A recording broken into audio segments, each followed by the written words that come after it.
Hey there, everybody. Thank you for tuning in. This is Gabriel Visiontoon Lamette, and I'm really happy that you decided to join me for this F4 series where we focus on faith, family, food, and fitness.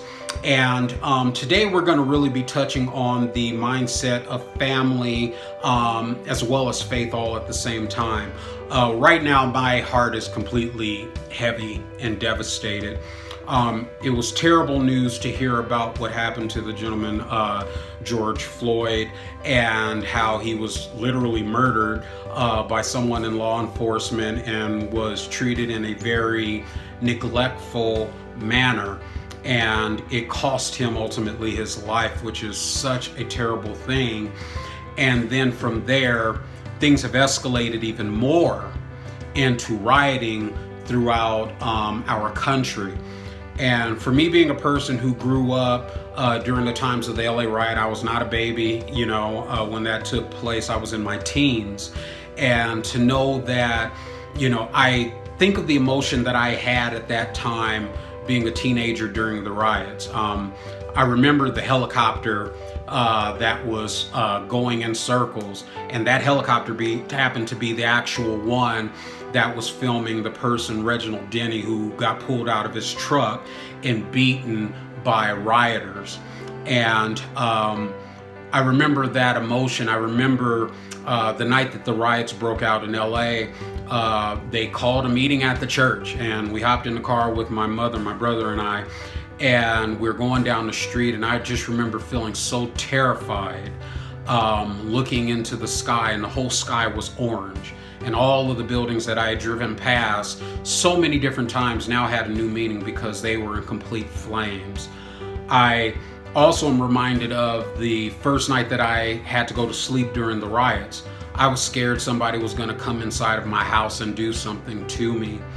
And just to think that there are a lot of people experiencing that same emotion, that same feeling, that same uncertainty is absolutely heartbreaking and shattering, and it's a scary thought. As far as what I've been experiencing from the actual riots taking place, it hasn't been much on a face-to-face value of it because I live in the mountains again. There's not much rioting going on here. I'm surrounded by trees, squirrels, and bears. But it's been all based on news and talking to friends. And for some that I've talked to, they say, yeah, there's not much going on in my neighborhood, but thank you for checking on me. But then I've got others that are like, dude, it is absolutely going down. It's really bad out here. And so it's got my heart just in an uncomfortable spot because, I've got loved ones down there, people that are friends and definitely blood family that I love and care about. And so it just brings a certain level of unsettledness to this situation for me personally, which is why I felt it was important to put on this video. I understand that there are a lot of people that are really upset over the terrible, terrible situation that happened with George Floyd. But now it's starting to spill into other things where it's not just protesting, it's not just formulating plans to change the situation. And I get it. So let me say this before I go even further. I get it. Everybody's tired of the nonsense of how urban cultures are treated, especially those who are from urban culture. I was born and raised in this, so I get it. I'm not someone who has not experienced these things. I'm also not a person who has not had his own fair share of situations with law enforcement, which I'll get into in just a little bit as well. But people are now being victimized that have absolutely nothing to do with it. And I feel as though at this point, we're fighting hate with hate.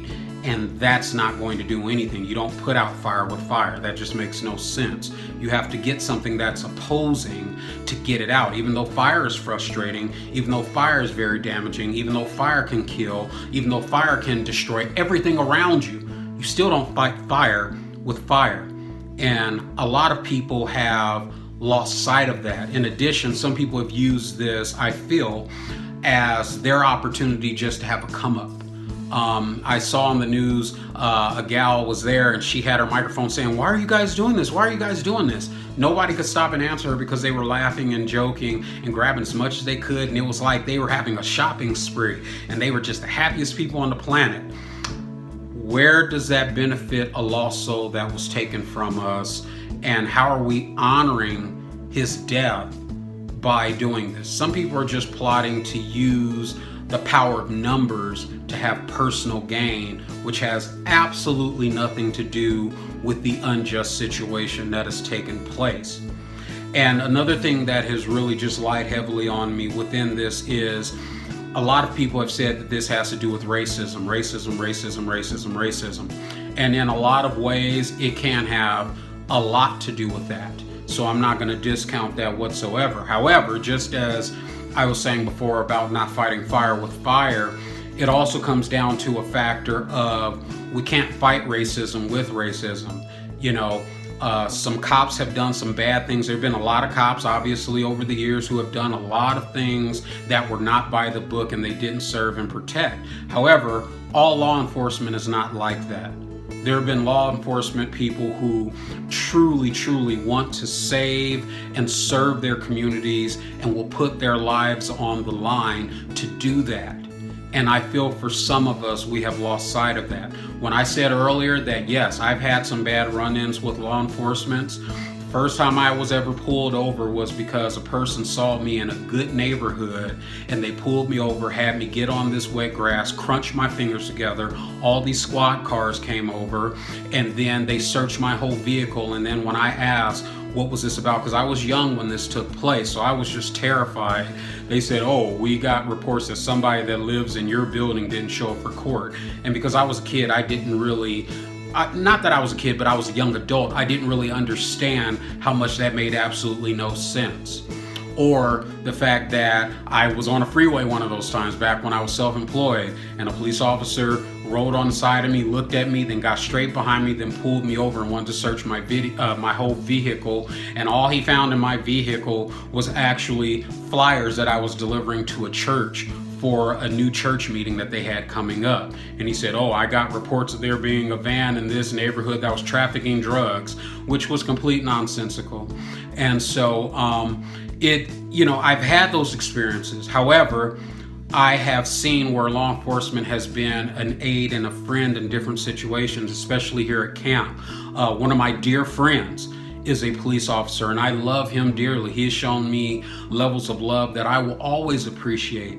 And I just feel as though that balance of not blaming all, but blaming the individuals or the circumstances and setting up things to counteract those things have really kind of shaded what the true essence of all of this is. And now it's just become complete chaos. I feel as though 2020 has really shown us a lot of things about humanity worldwide. I will say it would start with Kobe Bryant's death. Kobe Bryant's death, actually, I felt like it paused the entire world. It made people realize how vulnerable and how precious and fragile life can actually be. It showed how much death has no pardon for the riches that you have or the status that you have. It really hurt a lot of us to see that happen to him, his daughter, and all those other individuals, and it made the world mourn. Then shortly after that, we started dealing with the coronavirus and people having to be secluded to their homes and not being able to go out into their regular daily lives and functions. People who had job security no longer had job security. People who were stressed out found themselves even more stressed because they were trying to deal with the shifting of their whole entire family structure financially and mentally during that time. Plus, people did lose their lives during that time. People started getting restless because they were saying, "Hey, the monies that were promised to us, I haven't even been able to get them." So it got all of us emotionally charged and emotionally drugged through the mud in a lot of different ways. And now we deal with unjust deaths that have taken place that has now brought things to a boiling point. And for me, the type of individual that I am, because I am a person of faith, and I've shared that with you guys before, was I felt that it would be something important just to kind of share my thoughts on what's going on currently right now, because we're in such uncharted territory globally that everyone's opinion or motivation of help does really, I feel, help bring peace to those who want to receive it. And within that vein, I think that's why I felt that it would be important for me to even do a prayer for this video. I haven't done any prayers for this video, and this has nothing to do with whether you're a person of faith, a person that believes in Christianity or Buddhist or Muslim faith or any of that stuff. For me, I was moved upon just to have prayer. And if you feel like you would like to bow your head in this prayer, I just welcome you to join me, because at this point, I feel like the fight has all the gloves off. So for me, I have to take my spiritual gloves off and pray just for the peace of this situation and for the restoration and direction of this, so that we can hopefully, through positive prayers, positive thinking, positive energies, however a person would want to say it, through this positivity and looking forward to help build a better future, we're able to not operate within what I would say the junction of frustration is, but in preparation. So we can have a mindset of not moving in anger, but moving in wisdom with absolute solutions as our goal. Because right now, burning down buildings, beating up people, causing chaos and havoc is not going to fix this. It's just going to, again, add more fire to the fire. So if you're not into prayer, that's fine. You can cut the video off right here. But I would just like to go ahead and pray with those who choose to stay on this video and hear this prayer. Dear God, I come to you with a troubled and broken heart for what's going on globally and locally within my immediate surroundings. I feel as though so much darkness has kind of come to light now. It's not that this was something that didn't exist before, but it hadn't taken the front seat of the car and tried to take the steering wheel.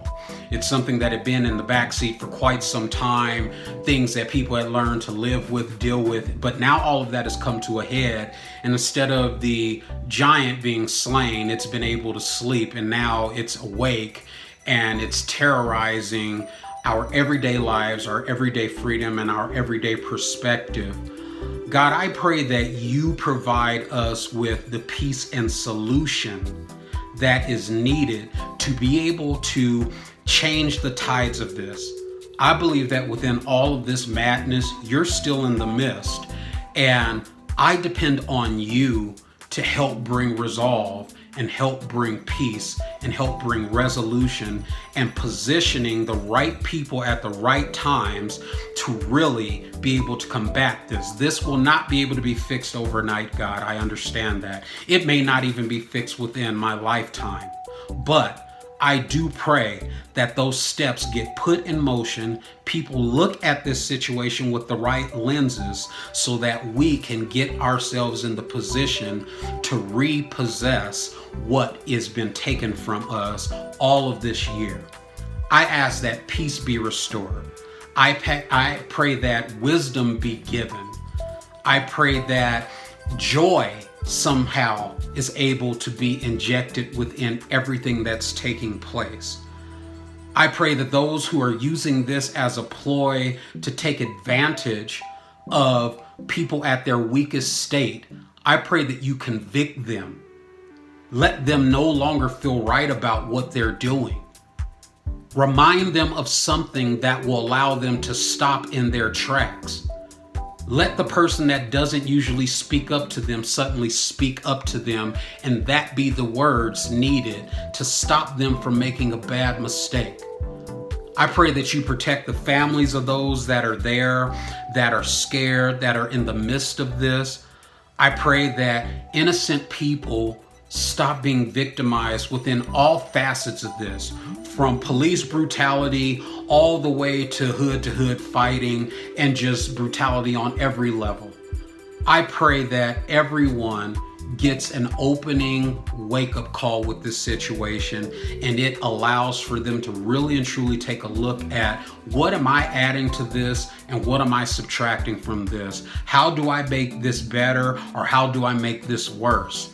And people be able to form the right positive things to defeat all of this negativity taking place. I don't have the answers. I don't have the solutions. But I pray that you put things in place that will allow for these things to happen. I thank you, I praise you, and I believe that you will do this. Protect all those who are watching this video. Protect those that have clicked off of this video because they don't want any prayer. That's fine. I pray on their behalf regardless, and I love them. Just please put a blanket of protection over us all. In your name. Amen. So, I wanted to get that off my chest. Thank you for staying with me on this video if you did. If you ended up having to click away, you're not going to hear what I'm saying anyway, but I'm glad you at least heard the first part of this. Thank you guys so much for joining me, and I'll see you guys at a later time. Bye-bye.